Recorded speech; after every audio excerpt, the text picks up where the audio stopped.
இந்த தேர்தல் நெருங்கிற இந்த நேரத்தில் பொலிட்டிக்கலா ஸ்பீக்கிங் டு த பாயிண்ட் ஒரே ஒரு விஷயம் நான் சொல்லணும். நாங்க அரசியலுக்கு வந்தது எந்த கட்சியும் ஒழிக்கிறதுக்கோ அழிக்கிறதுக்காகலாம் நாம் அரசியலுக்கு வரல. யார் மேலேயும் தனிப்பட்ட ஒரு வன்மமோ இல்ல தனிப்பட்ட கோபமோ அப்படிலாம் யார் மேலேயும் கிடையாது. இந்த மற்றவங்க மாதிரி இந்த வெறுப்பு அரசியல் பண்றதுக்காகலாம் நாம அரசியலுக்கு வரல. அரசியல் ரீதியா நம்மளுடைய எதிரிகள் யாருன்னு டிக்ளேர் பண்ணிட்டு தேர்தலில் நின்று ஜெயிச்சு மக்களுக்காக எங்களுடைய நன்றி கடனை செலுத்துறதுக்காக தான் நாம அரசியலுக்கே வந்திருக்கோம். Just want to make this clear.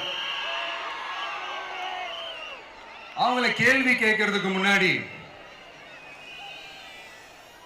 அவங்களோட இயலாமையை மறைக்கிறதுக்காக இந்த ஏ டீம் பி டீம் இதெல்லாம் கூட சேர்த்துக்கிட்டு ஒரே விஷயத்த சொல்லி அழுவுறாங்கல்ல.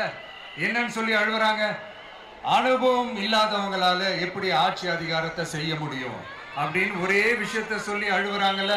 அந்த அழுகைக்கு நாம ஒரு பதிலடி கொடுக்கணும்ல. மக்களே, நான் உங்களையே கேட்கிறேன், தெரியாம தான் கேட்கிறேன். இந்த அனுபவம் அனுபவம் அனுபவம்னு சொல்றாங்களே, அதிகாரத்தை வச்சு மக்கள் பணத்தை கொள்ளையடிச்சதை தாண்டி வேற ஏதாவது கொம்பு முளைச்ச பெரிய அனுபவம் இவங்களுக்கு இருக்குதா?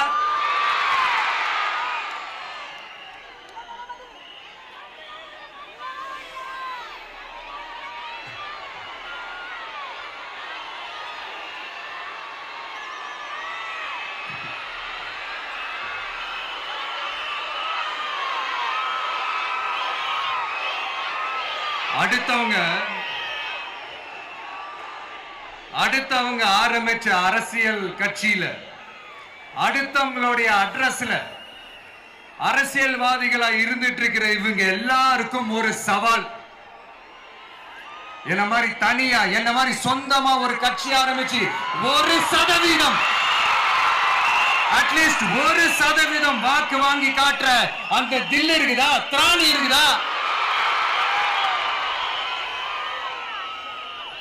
30 வருஷமா மக்கள் இயக்கமா இருந்து இன்னைக்கு மிகப்பெரிய ஒரு அரசியல் கட்சியா வளர்ந்து இந்த கூட்டணி கட்சிகள் மட்டுமே நம்பி இருக்கிற 75 வருஷ கட்சி 50 வருஷ கட்சின்னு இன்னைக்கு ஆட்சி அதிகாரத்தில் இருந்துட்டு இருக்கிற இவங்க எல்லாரையும் மீறி இன்னைக்கு களத்துல தனியா நின்னு இந்த 2 வருஷத்துல முதன்மை சக்தியா வளர்ந்து 30% தாண்டி இன்னைக்கு மக்கள் ஆதரவை பெற்றிருக்கிற நமக்கு அனுபவம் இல்லையா?